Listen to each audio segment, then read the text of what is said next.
Dumpster Divas, welcome back to another episode of the podcast. And today I am beyond thrilled to be joined by two of the most intellectual people in the Bravo sphere. I'm a dumb bitch with a mic, and they're two smart business women with mics. We have Cesie and Angela of the Bravo Docket. Make sure to follow the Bravo Docket at the Bravo Docket on Instagram and all of the podcast platforms, which I'm sure you already do. They dive into all of the legal side of the shows that we know and love. Ladies, welcome back to the show. Hey, excited to be here. Yeah, we were just talking. Like, we were a guest on your show years and years ago, and look how far we've come. How far we've come. I All of know. It was I was reminiscing with another internet friend of mine how fun it was in those early days of the pandemic where everyone was so down to just like chat with people because it's like what else are we gonna do? So we were able to get at so many different people and meet people online, and I don't know, it was that was like a big bright spot for Kix and I during the pandemic, and I'm sure both of y'all too, because the podcast has obviously taken off. So I mean, that's the whole reason we exist. right. I know. Yeah. Thanks, COVID. No, oh my gosh. Have y'all been watching The Pit? The what? The Pit. My husband loves it. And at first I didn't like it because I felt like it was too realistic, so it was stressing me out. It's a medical show, and it stars Noah Wiley from like the original ER. Mm-hmm. Yeah, and it's And the reason I bring it up is because they do a lot of COVID flashbacks in it because he has a lot of trauma from working in the ER in COVID, and it's a lot. I'm like, I love the show. I'm obsessed with it, but the flashing back to that time feels so triggering, and it feels like it's like too soon to do that. But then in reality, it was fully 5 years ago, which makes me crazy. Feel crazy. Oh my God, why did you say that? 5 years. Can you believe that? That's crazy. That is I crazy. keep seeing comments on TikTok that's like, we all died in COVID and we're in hell now. Honestly, I like this idea. It's like we're in the bad place. I say I like it because it would justify the hell that we're trapped in. Yeah. Well, we got a lot to cover. A lot's happening in the Bravoverse. How are you guys liking Bravo these days? What shows are popping out to you? Are you watching everything or anything at all? I think I'm watching everything but Below Deck. I think I had Below Deck fatigue for a bit, so I've paused on that. But yeah, Summer House, Atlanta, Beverly Hills is, headed out. That was a painful season though. They're all painful seasons lately. They are, right? I think let's chat Beverly Hills for a second. Like, I'm finding these reunions so tough to get through, like real two-screen content watching. I'm starting to really dislike these ladies. With Garcelle out, right? Who are we left with? I love Garcelle, and she is such a rational voice. I know. And who are we left with as a moral kind of center of this show? Like, I don't know who's left there. Maybe Bose. I mean, I'm liking her. I am liking Bose a lot. I'm worried she's going to get sucked into Fox Force 5 of it all. And because Kyle, Erika, and Dorit, I think, will just continue to be on this television program, despite maybe people wanting a shakeup. And did you see like Lisa Rinna is it's just like, stop. I know. Hosting Fox Stop Force trying to 5 make yourself things. happen. Like, yeah, I know. It's like people don't care. No. Y'all remember when she got booed at BravoCon? Yes, we were there. You were there. We weren't booing, but we were there. That was hilarious. I mean, I just think like were Dorit and Kyle and Erika, are they involved in separate social media than we are? Like, are they getting that the public is liking them? Because that's the way that they're acting at the reunion. Like, someone is telling them that they are doing the right thing and that they are the fan favorites this season. That's how they're acting or coming off at the reunion, in my opinion. Like, they're on the right side of everything, and Sutton and Garcelle and Jennifer Tilly are somehow on the wrong side. And it's like, wait a second, you need a new poller, like a new political poller, if you think like a polling agency, if you think that you're on the right side of everything. No, that's a good point. I actually think about this a lot because about that idea, right, of like what we're all seeing on social media. I especially think in the last like 2 years, the algorithm, especially on Instagram, really caters to like what they think you'll like, but not even like I'll have friends post things that I will never see, right? And then I'll have to like go search them out. But then it'll come up with like these random people that I follow, and I wonder if either they're not on social media, or I think they do probably get fed like different accounts that really love them, because I'm sure they like go to their places. Like Queens of Bravo loves Kyle no matter what she does. And I get it. Kyle is a mainstay on on this franchise, but I'm sure she goes to Queens of Bravo every day to see what the girls are saying about her, because it's positive. But I doubt she would go to an account that wouldn't. But I don't really know many people that are out here standing Erika, especially. Here's my theory. They just don't respect the audience. They think they're stupid. I know Erica has always Smart. thought the audience is stupid. That's how she behaved when she was telling all those crazy stories, thinking she could outsmart the audience. Yeah. And I know that Kyle doesn't respect the audience. Kyle could care less. She thinks she's better than all of us. Like, she's just thinks it's stupid that anyone has a reaction she doesn't like. I mean, she's been like that for years. Isn't she the one that was like, well, I don't care what Marty from Magootville or whatever says. It's very like, yeah. And Dorit is just the child of the world. She is a child of the world. I mean, but to piggyback off of that, like you were saying, I think there are people that do still stan Erika. Like there are people that stan even the most disliked housewife. There's always little groups around the people that you probably wouldn't assume have fans at all. They always have these stans that reach out to them and they're like, "You're the best." So maybe they're just surrounded by those people and they only surround themselves by those people and they think that, you know, they're crushing it because they have their little fan cliques. Well, I think Erika. Well, a couple things about Erika. First thing, I think she surrounds herself with her employees who she pays to hype her up. So she's created this bubble of yes people, which I think can be so dangerous to not have people in your circle that will take you to task on the things that you're wrong about. Well, just look at the current administration in the United States. It's the Correct, same right. exact thing that's I just going saw a on. video that someone posted of the whole cabinet just saying how wonderful Trump is, you know, and it's like He wants them to all wear Trump gold head pins, like right. Yeah, like just we're like in fucking the North Korea. It's dictator that runs crazy. North Korea. That's the other country that does people do Yeah, it's that. crazy. And Erika is doing that just in Pasadena or wherever she lives. Right. Exactly. Yeah. Not in I mean, Pasadena but like anymore. even Yeah. I mean, even Erica is like we've talked about with the Marco lawsuit, even her assistants and her friends that she surrounds herself with are involved in the conspiracies that she's being accused of engaging in.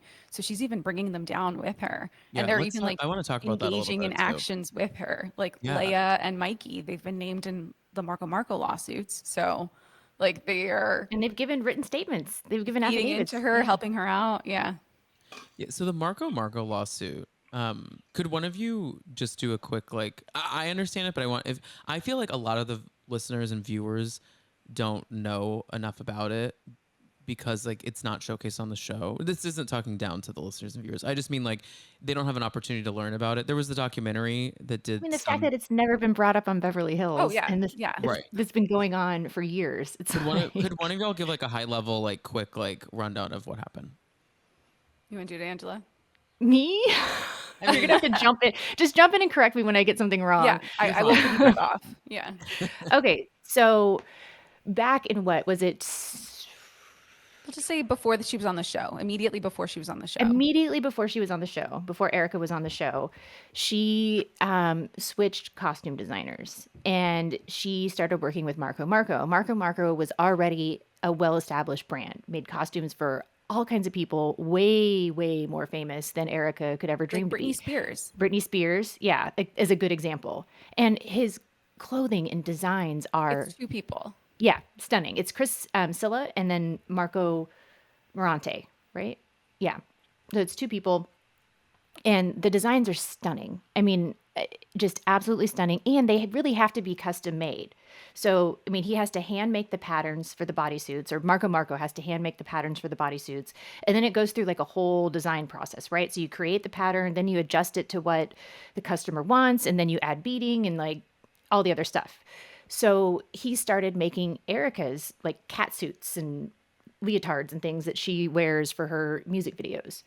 And they were communicating over email, over text, sending designs back and forth, all of that. And she told him, I don't even want to see the bills. I don't care how much it costs. Like that's in writing. Like she told him that. And then she like, I don't know, maybe what, 2 years into the relationship, maybe something like that. She gets We'll say 70 costumes into the relationship. 70, Wow, yes. 70. Yes. I didn't That know was a that. good fact. Yeah. 70 costumes into the relationship. She like also at the same exact time that Tom Girardi is starting to his Ponzi scheme is starting to falter, he complains to Erika about the bills. And so then Erika she was never even looking at the bills. She was just approving designs and then saying she wanted them to be fancier and have more crystals and whatever else. And Cesie, can you take it from here? Yeah, so then she ends up asking, I think, for the invoices, and she finds errors, I believe, or thinks that she was overcharged. That she And believes. she believes she was overcharged. yeah. So she goes back to the design Allegedly. team and Allegedly to everything. this is all, yeah, this is all Yeah. alleged in the lawsuit. None of it's been proven. Well, some of it has happened, and we'll touch on that. So she believes that she was overcharged. She goes back to the designer. He's like, okay, let me look at it. He finds one transaction that he refunds her on. And he's like, okay, I did make an error here. Let me give you back your money. And she's wearing a wire during this conversation because she believes that she was mischarged for possibly all 70 costumes. And so she reaches out to, before all this conversation happens, to the Secret Service. And the head of the Secret Service is one of Tom's acquaintances or friends. And they're like, okay, we'll open up an investigation about this, because if you're being scammed out of hundreds of thousands of dollars or however much it was, we're going to start an investigation on your behalf. So she wears a wire. He admits, yeah, there was a charge. Let me refund you. And He's like, so let me put that into context a little bit though, because okay, so they go back and forth, and like I said, all of this stuff is on text, email, everything. Just like Cesie said, Erika reaches out to Tom's crony in the Secret Service that Tom had represented in another matter over a product liability dispute over an automobile. And Tom botched that and even said on the record, like, well, I'll pay him the settlement out of my own money, blah, blah, blah, blah, blah. So Tom clearly like owed the Secret Service guy some stuff. And then ended up, I don't know, they had some kind of side deal, which was already weird. So then Erica's like, well, yeah, she's communicating back and forth with the Secret Service. And she's like, yeah, I can't find proof of all these charges. She just didn't look that hard. If she did not systematically go back through everything. And then she wears a wire and goes in to talk to Priscilla, and she's spent like hundreds of $1,000s a year. She's one of his best customers. And so he does what any good businessman would do. In my opinion, he would rather keep the customer and, like fall on a sword than, and, so he was like, when they were talking, he was like, maybe I did make some errors, blah, blah, blah. But he had no idea that he thought this was just a conversation between a customer that he was trying to keep and make happy and that spent a lot of money, and him. Erika's wearing a wire, and she's like, see, he was defrauding me and blah, blah, blah, blah, blah. Well, okay, Cesie, you can take over now. Well, no, and then she also reaches out to her Amex card and is like, I was overcharged. So she ends up issuing a charge back and getting all of her money back that she paid for the costumes that she received legitimately, that were legitimately designed for her, and that did cost that much money, in our opinion. So they refund her money, and then it goes through this whole investigation. She has Mikey make a statement about the charges, I believe, like corroborating her story that she never reviewed the invoices and she was charged without proper authorization. Same with Leia. And Chris Sala, at least, ends up being criminally, like, charged, They right? raid And his then office, take all of his yeah. computers, his business shuts down. Like Secret Service agents come in, raid his office, shut everything down. He gets arrested, and he has no prior history, and he's facing all of these. He's facing like a lot of jail time for this, a lot. And it really just affected their lives. They were trying to adopt a baby. They couldn't do that. They were trying to, and also the other thing too is that Erika has this national platform on the Real Housewives. So when I think of her coming to him with her cronies and wearing a wire and like saying stuff, I'm sure he was trying to make her happy because like, what if she got on the Real Housewives and was like, this designer stole from me and makes it a Yeah. storyline? Like that would be really nerve wracking too. So Erika doesn't back down. But then, like, finally, eventually, the U.S. Attorney's Office realizes that there's evidence that these charges were all lawful. And so, and this almost never happens with a federal Really. agency. They dismiss the charges and don't say why. Just dismiss. And they don't say why. And so he goes through all of that and spends all of this money to defend himself, is afraid he's going to go to jail. He's and how long was he in jail for? I was going to say he was detained. Yeah, So he he was was For in like detained. a jail for a month or while. something like that, Yeah. wasn't it? Yeah, he was in jail. Yeah. So it was all.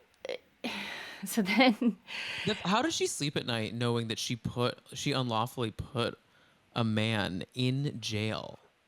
Like that is so sick to me. It makes me sick to think that like she associates that she somehow associates herself like with the queer community still when she Oh, wrecked this man's life. Like that scene that when she did her like song release party in this last season, and there was just like a bunch. It was the Viper Room is not a gay bar, but there was like it was all gays there, right? wasn't it for a Glad Award mhm, or Yeah, a Glad yeah, Award I think after so. party yeah, or something? But Yeah, it's like you do not deserve to be in these spaces anymore. Like that is such a good point. you Yeah. have you just don't like and Marco is someone also like um beloved by the queer community and like beloved by the drag community out hmm in LA, which is like the center of the drag world now in LA. And so many drag queens out there are just like they don't fuck with Erika Jane anymore. good. Yeah, they shouldn't. It's crazy to me. Like, yeah, and the fact this is interesting. Like this story is fascinating Well, to see, me. that's the other It's thing because she brings it crazy. up on the show on Yeah. that one episode. I think when they were in Aspen, when Oh it's like yeah. two truths and a lie. So when she said she wore a Oh wire, yeah, that's yeah. when. So she's willing to bring up something on the show that she thinks sounds cool about it, but she fails to mention that, oh yeah, I had this man wrongfully imprisoned because I couldn't take the time to actually go through my emails and text messages fully. And and then when you see the exhibit, so when then Marco files the civil lawsuit after it gets dismissed, Hmm. and he files it against American Express, against the U.S. Secret Service, and then against Erika, Mikey, and Lala, because that's also who he was communicating with. And as you would when you've been wrongfully accused and threatened with jail time, he went through everything. So there's all these exhibits with screenshots of text messages. It's literally like receipts. It is literally receipts proof timeline. That is Yeah. exactly what it is. And he attaches it to the pleading and shows I paid, all of this stuff that they paid for was stuff that they asked for specifically. And then he, went through the whole process of I talked about. He's like, yeah, there's charges on this. That's because I had to alter the pattern. That's because she texted me back and said, I want more Swarovski crystals, and it's all there. And Yeah. so it shows that all she had to fucking do was just go back through everything and be like, okay, I bought this costume, then we had these alterations, and we had this. And because it was literally all in an electronic record. And she was in possession of that information. And so was Mikey, and so was Lala. Like, they all were. And she's not a I, victim. yeah. Like I understand that she got bamboozled by Tom in many ways, but like she still seemingly learned the game of what he was doing. Like she learned how to be a little minx when it comes to this shit. It's crazy with money and all that. It's like On the entitlement. yeah, Like, and that entitlement I think is one of the like worst qualities you can have. The way it took her so long to the way it in general takes her so long to acknowledge her mistakes, it's sociopathic to me sometimes. The fact that the earrings like which also somehow disappeared from like the show. Like we don't really talk about that anymore. Like No, and then that's the infuriating thing is that, I would have given her, and I did give her credit like the very beginning of the season. I was like, it looks like she's at least adjusting and like trying to present a side that it is not the same Erika that's like snapping at people and just being a terrorist. right, But then she still has exactly what you're saying. She still has this victim mentality. Well, you attack women at their lowest and blah, blah, blah, blah, blah. It's like, first of all, you cannot compare. That's false equivalency. You cannot compare what Dorit said to, or what Sutton said to Dorit and whatnot, to Sutton asking you about this stuff that is making worldwide news because your husband right. was stealing money from orphans and widows of major catastrophic disasters. And then you were, to put it in her words, behaving in a way that was not pizza party behavior. Like, fuck you. Just no. Yeah, I like it's on Atlanta we're seeing the end of Kenya's storyline, and she's leaving Oh in God. such like a really awful way. Like when Garcelle's leaving on top, right? She's leaving when she she may Does not be in anyone a know good what she got place. mad about at the end? Like when she just walked off? Does anyone know? No, I don't No. know.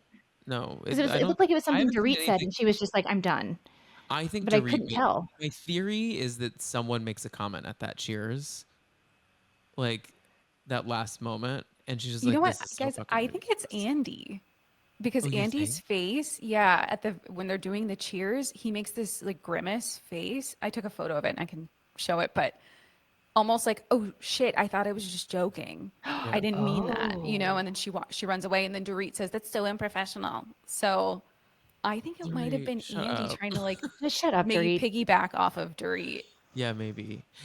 Andy always aligns himself with the worst of them. Sometimes. He just Like wants to be cool. He wants he to be a does. The Barbie, way he loves the boys of Bravo, that always annoys me. He's the obsessed with tall the straight ones. boys of Bravo.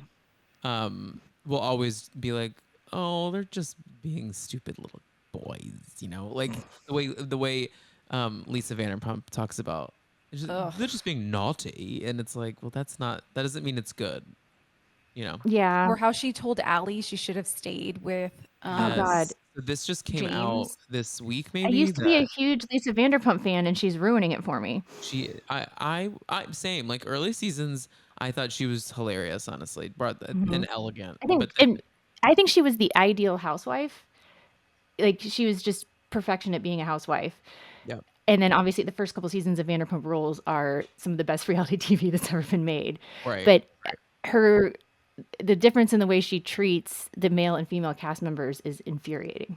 Oh, it's crazy. Yeah. So an article came out where I guess Allie was Allie on Nick Vial's podcast. She was Is that on where a happened? podcast. I don't I know just if which assume one it's it his. He was. seems to be talking to everyone about everything. Right. Yeah, and she said that Lisa tried to get Allie to stay with James after the incident that happened.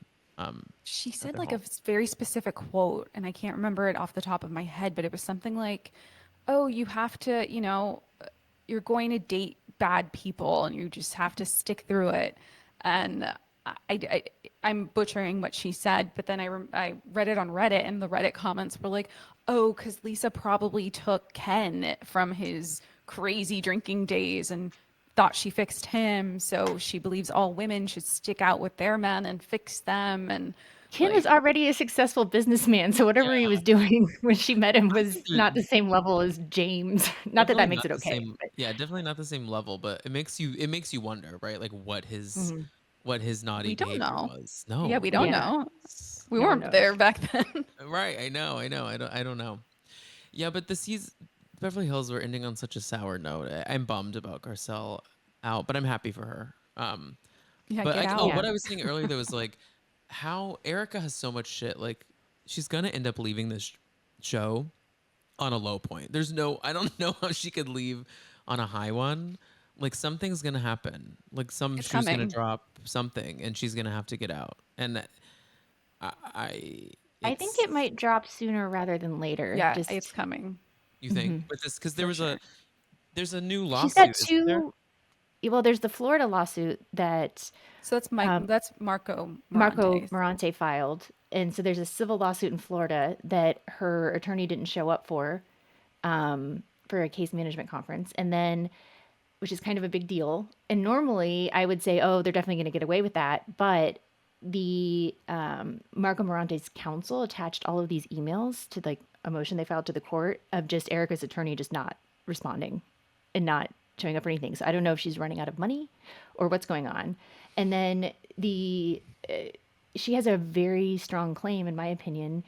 No, Chris Silla has a very strong claim, in my opinion, in the federal case in California.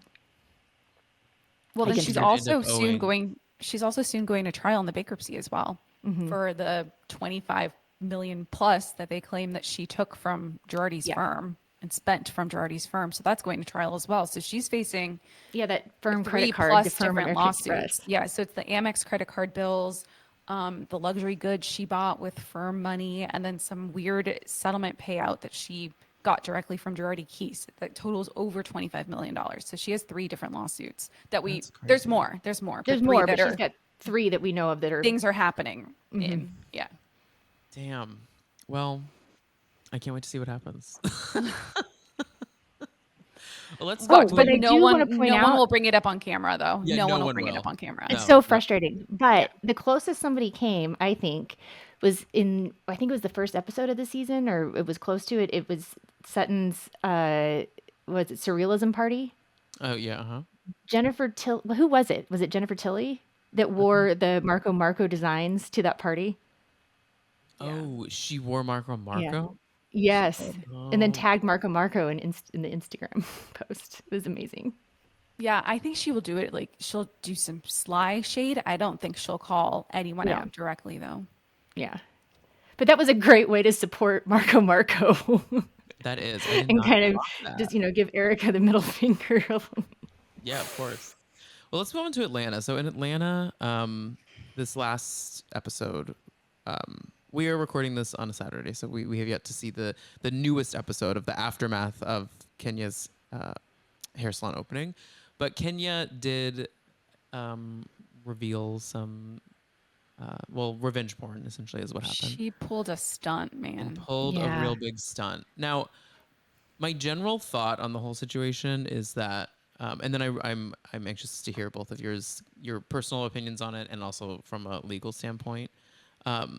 But I think that the 2 episodes ago, what happened, that Kenya felt threatened, that she felt that those threats were really real in many ways, and that she did not feel safe there, and that's why she left when Britt brought up the pistols and stuff. And the thing that I keep going back to is that if someone had brought up pistols on another franchise against another legacy housewife, like Kyle Richards, for instance, in my brain, specifically a white woman, like in my brain, the whole production would have been shut down.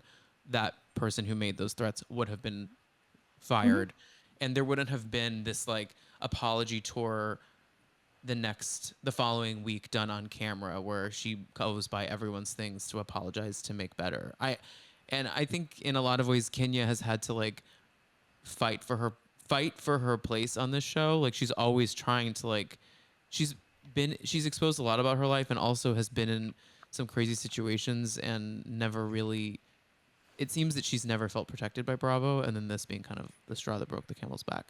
And the last thing about it is when she does reveal the images and when she does that whole speech, I hate that she did it, especially at her own business opening. It just taints so much of that.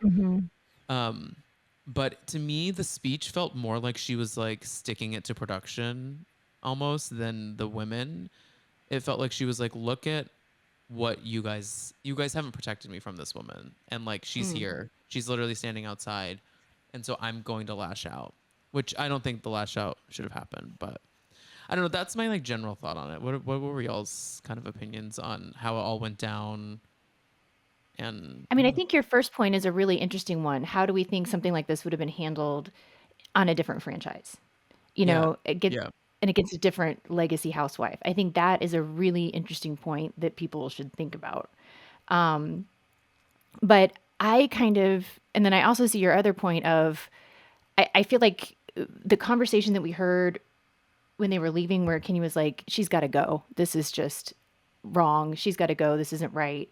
And I also feel like when the reaction at the dinner table before they left, it was like she's just acting out of pocket. Not Kenya, but what's her face? What's her name? Brit. Brittany. Brit. Just Brit was just trying way too hard, being ridiculous. Kenya made her look ridiculous, and then she reacted in that insane way. Brit did. So I feel like it would have made sense if Kenya did some kind of presentation of like, look at all her previous firearms charges or look at her assault Yeah. charges. Yeah. That if she had had that to pull out, that would have been okay. Well, at least there's some relevance. But just like shaming her and with that information, I think we Gross. had the reaction everyone there did. Like, this is just appalling, and it's sad for Kenya and just bad. I mean, the problem I have with it too is, yes, Britt should not have said what she said. And Kenya reacted to it in the moment. But then Kenya had the chance to cool down, to look up these photos, to investigate it, probably, let's say, a week later, because she said she hired a private investigator. Or maybe it was even before that, even before the dinner, that she had a PI look into all these things, look into Britt's background. Yeah. Then she went to Kinko's. Then she made poster boards All the about it. premeditation. So she it's had so a lot of much. time to think about this and think it through, think if she wanted to go through with it, and decide that she did want to go through with it at her salon opening. And it was like she was trying to protect her space on the Real Housewives, and in the end she's the one that Yeah. took herself out. It's Yeah. I mean, it's a deplorable thing to do. I want to be clear. Like, Well, I'm and not. she obviously kept it to herself too, because all the Yeah. women's reactions were like, Well, in I think production, very I real. doubt production knew about it. Oh, I don't think heck no. I don't know. Because like No think about way. Cecie's point. So she had that stuff printed, she had it mounted, and then she had to have it in reach to be able to whip it out when she was ready to have it. I highly, to me, with the amount of production that was there for that type of event, the camera setups, getting everybody mic'd, all of that stuff, all the preparation that goes into it, I find it difficult to believe that those poster boards that were in plain sight, that production never saw them. Oh But I no, don't they know. probably saw them, but I don't think they saw the back of them. Like, I Yeah. think that they were just Yeah. put But you don't think somewhere. any of them would have like looked at, like just kind of No, looked Well, I don't think maybe so. production? you You don't saw think the so? first one, which the first one was just Yeah. like her clocking her like crazy journey through plastic surgery, allegedly. I mean, that that she that has a new tracks, face. and And yeah. that's fine. You can be mean, but not. What was the second one? I don't remember. Oh, I don't remember. What was the second one? The first I'm was gonna a Google it. plastic surgery. The second, I don't know. And Well, we know what okay, the third one was. Yeah. well, and so back to the third one. It has since been revealed that the third one was also a sex act that happened when she was underage. Oh my God. Allegedly, and also allegedly with Rick Ross, allegedly. So that also adds a whole other aspect to it that it feels incredibly illegal, right? I don't Yeah. know. I Walk me through revenge porn though. Like, does this warrant, like, could she press charges, Britt, and like see anything actionable from that? I mean, different states have different laws. And so there's different states that have different laws that criminalize revenge porn, and then there's states that criminalize it, and then there's civil causes of action you can file. I am not familiar with the law in Georgia over revenge porn, but the way their contracts are written, they can't sue each other civilly. So, but it would have to be law enforcement that said this is criminal, because you can't contract out of criminal behavior. Like, Yeah. Well, and it's yeah, the so state that decides. I looked up the law in Georgia, Okay. and neither of us practice in Georgia, but it's Georgia Code 161190, and it says it's a crime to knowingly and without consent electronically transmit or post a photograph or video depicting nudity or sexually explicit conduct of an adult, including falsely created images, which I thought that someone said that they were photoshopped. So I was kind of Oh, maybe. focused in on the that they were created, and that's a whole new issue with AI, is creating AI pornography. I think there was something where Taylor Swift was Yeah. involved, or someone created something of her. So Georgia's code extends to things that have been photoshopped or digitally created. And But transmitted electronically, would yes, that count? okay, but Yeah. here, so Yeah. I initially didn't think it would count, but she's on TV. Yeah. She So, but they transmitted blurred it it out when they over. transmitted it, but it is digital. Like, Yeah. so if the camera feed is like being transmitted to some, I don't know. I think there's an argument there for sure. But then there's also Georgia Code 161281, which prohibits the unsolicited distribution of material depicting nudity or sexual conduct without appropriate warnings, and How do they violations define can distribution? result. Let me We're look getting that real up. lawyery and nerdy on you. No, Sorry, I Tom. like it though. But this is interesting because she did she also subjected other people to the material, Yeah, exactly. So not does just that count Brit. as distribution in Georgia? I believe it should. It doesn't. The specific code doesn't have the definition within it. Okay. Not for this one.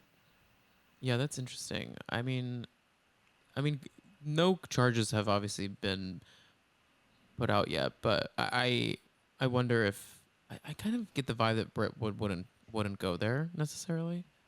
I think she wants to stay on the show, sadly, Yeah. and will do probably anything to make sure that that seat stays I mean, yeah. there. Well, okay, but then the sorry, going back to the fact that she's a minor, so you would have to Georgia's is stringent and comprehensive. And it says it is illegal to knowingly possess, produce, distribute, or promote any visual medium depicting a minor. So you have to, I think, knowingly. Wait, do you have to knowingly know that they're a minor or knowingly I'm pretty sure. I don't know. possess? Yeah. Yeah, I don't know. I don't know that. Then what Kenya alluded to If it actually was a private investigator, then he should know that, like, oh yeah, don't use this one. She was a Yeah. minor. Like, if he's actually. Right. Well, Kenya said at some point, I think it might have been when she did the Tamron Hall interview back when it happened, and she got fired from the show. I think it was there somewhere. She mentioned that this footage is out on the internet already, like that she didn't have to like go far to acquire it. Like it was already in existence, and that Britt knew that it was in existence. So that I think that her argument being like, I didn't distribute anything that wasn't already distributed. But I think the case, but I could also be wrong about what once again the definition of distribution means. Yeah, we don't know it either. So. But I guess as we're talking this out loud, in my mind, also the case of subjecting that room of people to that may be something that could be not so good for Kenya. If someone wanted to go there, don't you think? Yeah, it would be like intentional infliction of severe emotional distress, and the only like most states have that statute, and it's very difficult because the standard is like completely outside the bounds of decency and whatnot. But this might actually qualify, like because like just the fact that like everyone there was like, this is awful, and left and had that reaction. To me, that would be evidence of that. Yeah. Well, but then also, what do you think is in those waivers that they signed when they agree to go on set? I don't know. We've seen some of them. You I mean, have. not. We don't have any from Atlanta right now, but we have, for example, Leah McSweeney's contracts from 2019, 2020, and 2021 from the lawsuit she filed against Bravo. Bravo attached them as exhibits, so we pulled them from the federal PACER account for courts, and it's pretty extreme. I mean, it's essentially saying like, you agree that they can make things up, you agree that they can lie to you, you agree that they can present you essentially. They don't use the words false light, but yeah. Yeah, that they can manipulate. Like the third party waivers, we have those as well in the same term. But I don't think they can contract a third party from not suing any of the cast members. So the people in the room, I think, would be able to civilly sue Kenya. You mean the non-cast members? Like yeah, but the friend up contracts are like the appearance waivers. Those are really broad too. But I don't know. I don't know. That's interesting. I don't know that. I don't know if people would. I go hope that nobody far, does but sue Kenya. me I feel like too. she's learned her lesson. Yeah. Has she? No, she hasn't. She's been posting on her own social media saying "Free Kenya." Well, Yes. she's had consequences, I guess. She's him had being a consequence, but she Yeah. still thinks she was in the right. Well, that's not good. It's diabolical to think that this behavior was in the right. And If Kenya still thinks she's right, then yeah, there's a Yeah, problem. she's been posting like crazy. well, she's doing this. So she announced that, well, one, she got all up in Andy's mentions on, some Bravo account posted a clip from SiriusXM with Andy and our beloved friend of the pod, John Hill. They were talking about the episode, and Kenya got on in the comments there and essentially was kind of just dragging Andy for not knowing what he was talking about. Yeah, she said, unless you're a lawyer, don't come for me and Oh. say that this is criminal. I think one of them said it was like sexual harassment, and she was like, sexual assault is rape, and it's like, well, no. Sexual But harassment also- in the workplace is a totally different thing. but she was like, unless you're a lawyer, don't come for me, and it's like, but they're not wrong. Imagine in an office environment, Yeah. like imagine in an office environment in a normal company, and one coworker doesn't like the other coworker and then invites them out and it like shows pictures of them to shame them with their other coworkers. Like, Hell no. yeah, You'd be fired and sued immediately. yeah, And in the end, this is a job. Like, it's entertainment for us, but it is a job for them, and it kind of, things have to be taken. There's a line. But back to my initial point, though, I think this is the general issue, though, is the line for people is ever moving. Like, on who it is, what show it is, how long they've been at the show. I think that's where the team twirl people start to get in their feelings, and where Kenya gets in her feelings. And I think Wainini was in her feelings when she left the show, that the line for what is appropriate and not moves. I mean, I think that everything that happened in Potomac between Candace and Monique was interesting, because Candace was and I'm generally a Candace fan, but she's an instigator, and that's why she makes her a good housewife. But she instigated Monique, and then Monique did what she did, and they acted like that behavior was so deplorable. But Teresa and those New Jersey girls, they are the New crazy over Jersey there. the New Jersey men have flat out Beat attacked the each other. shit out of each other. Like literally run towards each other like chonky little bowling balls and rolled Yeah. around on the floor and attacked each other, rhinos. and then they're both still on the show. Right. Like, So you that example, there I is a think, double is stronger. standard. Yeah. I think that example is stronger because no one has ever done this level of revenge porn on these shows, but like in terms of laying hands, like it happens, and it gets treated, it definitely gets taken more and less seriously depending on what show you're on, and unfortunately whether you're white or not, I think. I And think the only wealthy. show we've seen handle something really well is like really, really well is Below Deck, when Aisha and Captain Jason stepped in that situation immediately and did the exact right thing. But that wasn't Just- even I mean, production. That was them. They were That the stars of is- the show. Yeah. Yeah. That was their moral code, yeah. That wasn't even production being like, no. That was Aisha being like, get out of there. Yeah. Yeah. That's a good point. It's hard. I don't know how, like, yeah. What do you both think about the future of Kenya? Like, do you think she would come back, and would you be okay with that? Or do you think she's gone for good? I think she's going to try to do her own show. I think she's going to try to like shop something out and get her own show, maybe. I don't know. I think she's trying to drum up a lot of sympathy and show that there's like a following and I have a fan base, and maybe try to get her own show. Yeah, I can don't see know. it. I It's can see hard for me to predict it, because I was going to compare it to Phaedra, and many people are comparing it to Phaedra, how she Yeah. put out those rape allegations involving Candy.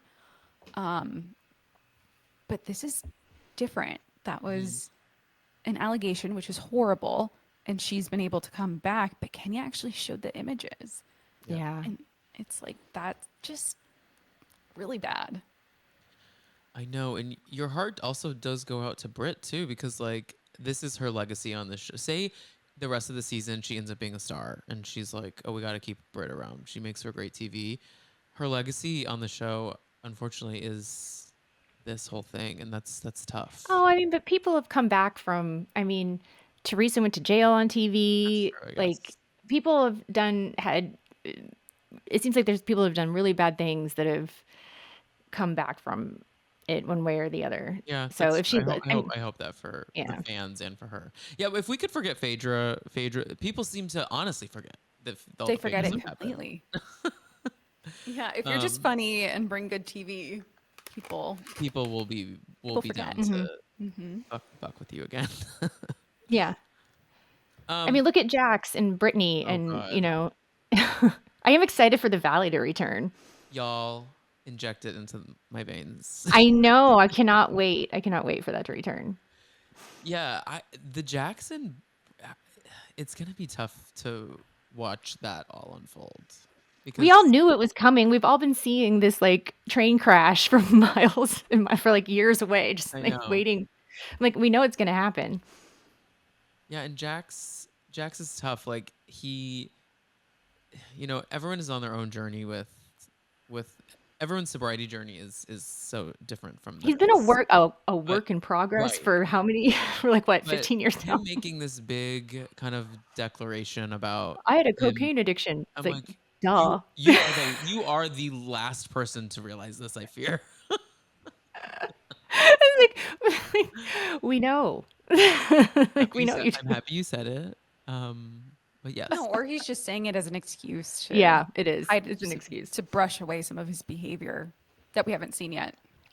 Whenever I see the old modeling pictures of Jax, I forget that he actually did used to be like attractive. Yeah, You know? three noses ago. Yeah.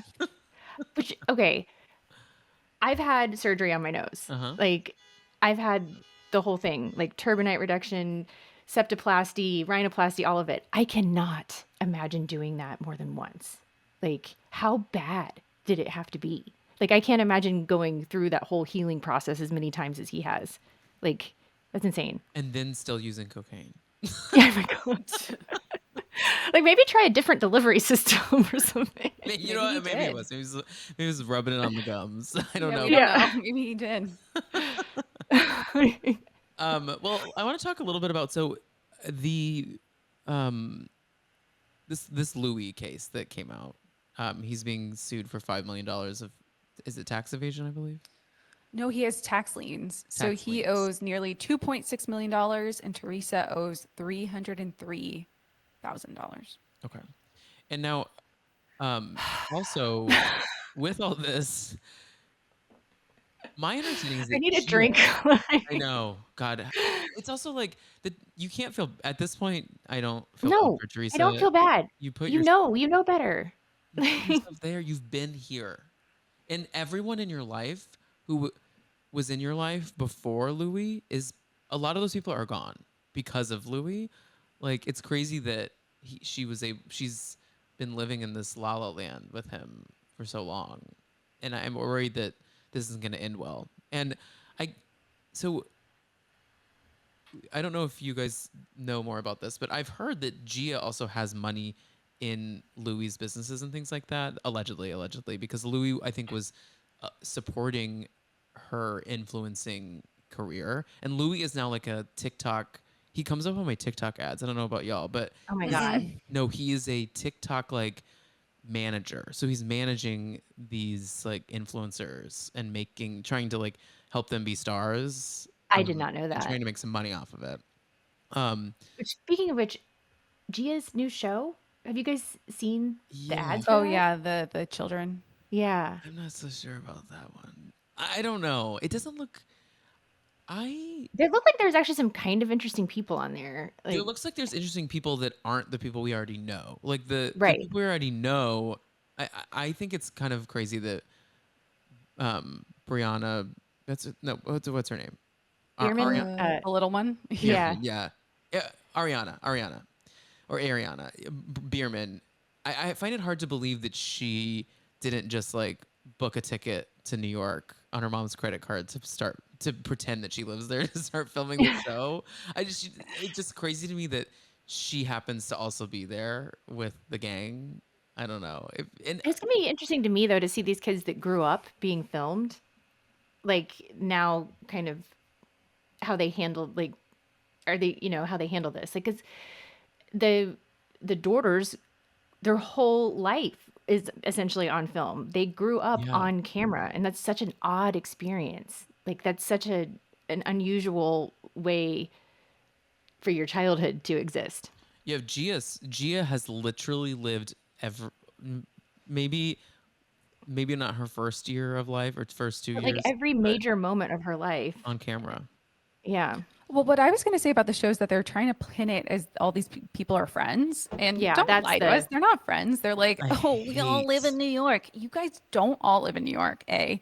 And B, you guys just met. Are you kidding me? Don't yeah, no pretend you're one yeah. friends. You're telling me Brooks Marks and Ariana or whatever her name is are friends. No. No, No. In no world would the two of them interact. get out of Um, here. yeah, I'll probably watch it, but like, cause I'll pretty much watch anything. But Same. will I Yeah. love to watch it? I'm not so sure about that. And yeah, I think the other half of the cast is where I'm more interested. And Yeah, I agreed. Brooks to me was he can be kind of funny and dry, but he's not like a star to me necessarily. Like I don't think, and they're making it sound like he's. I feel like that trailer made it look like he's kind of carrying the show. I mean, I don't know. Look, I'll watch anything. I'm definitely gonna watch a couple episodes. I'm kind of interested. But yeah, I don't know. He definitely showed up on screen a lot when he first started with his mom on Salt Lake City. Like, and he has the ability to be that person. So it's gonna be interesting. Yeah, but the show in general, the NYC Next Gen. I live in New York, and it's hard for me to watch it because it makes me feel like an ancient New Yorker. I feel so removed from my 23-year-old self that moved to New York City. That's how I feel about it too. It's like, I'm past that. I Right. I want to see that again. Were one of y'all used to live in New York before COVID? Did I make that up in my Cesie brain? did. Ceci Yeah. did. You did. Yeah, that's what I thought. I She's remember. barred in New York. She's bi-coastal. She's Oh, barred in New you York and are. California, which is amazing. Yeah, I started my law career in New York. So my first 4 years of practice were in New York. Oh, amazing. Where was your office at? Where did you live in the It was in city? When I had Midtown. Midtown. So the office was at the MetLife building, which was like amazing above Grand Central. And then I lived at 23rd and Park Ave South. So Oh, that's a great right spot.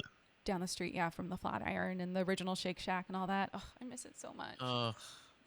New York has Yes. changed, and I feel like everyone who's old, who's lived here for longer than 10 years, will just say that because I feel like when you first move, it has a magic to it. But yeah, it's a lot of it. I think it's hard. A lot of it has become so.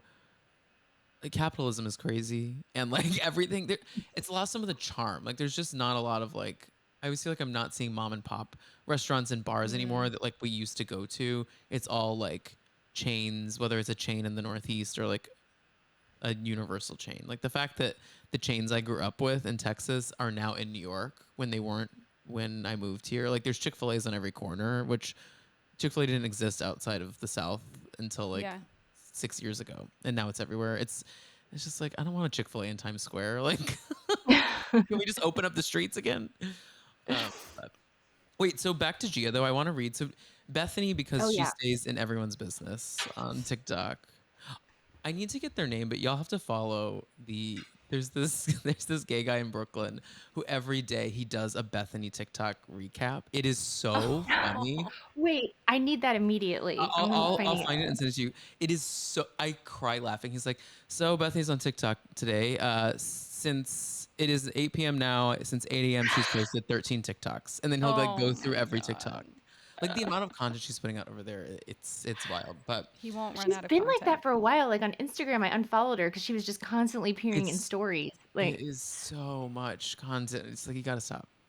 No, but her big rant this week has been about Gia defending Louis and Louis and Teresa and all the money stuff and everything. And Gia got mad at Bethenny and said like stay out of my business. And so then Bethenny made a statement, and the statement reads as this. It's pretty amazing. I made my first million before I even knew who Gia Giudice was. So forgive me if I'm not taking financial lessons from the daughter of a walking tax case study. When your mom and stepdad owe nearly $3 million to the IRS, the smartest move might be to stay quiet, or at the very least, don't go online teaching others how to manage their money. I don't have a PhD in economics, but I do have a multi-million-dollar company, clean finances, and the good sense to call a lawyer before I call a stylist. If Gia ever needs a mentor, I'm available, as long as she brings a calculator and an actual tax return.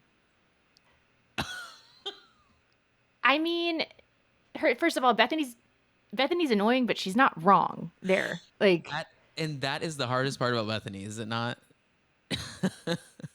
But why is she going after Gia?